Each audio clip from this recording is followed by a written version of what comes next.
Once you've created a workflow, a set of parameters for importing your images, you can create an import preset. So let's see what we have here. We have the source selected. Over here, under file handling, I've got previews minimal. I'm not going to select any of the other options here. I have selected a naming nomenclature.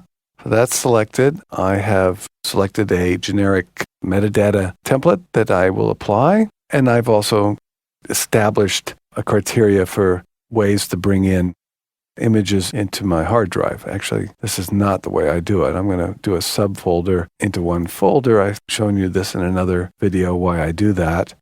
And that will then go into that 2010 folder. So I've set this all up, and I'm going to create an import preset.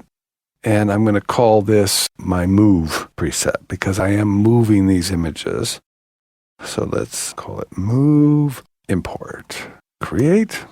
All right. So that'll show up down here. And anytime I come into the import dialog, that will be available as an option. I can also create another one if I'm just going to add the pictures and I want to have some different criteria there. Let's just keep the same criteria, but we're not going to worry about any of the other aspects. So I'm just going to call this save as a new preset. I don't want to update the other one. I'm going to call this add and then create.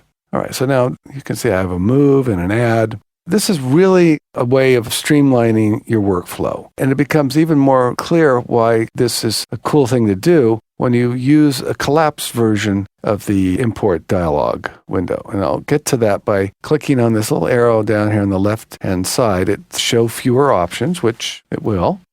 Now this whole dialog is shrunk. I'm not faced with all these choices I have to make. And I can also just go into my presets now.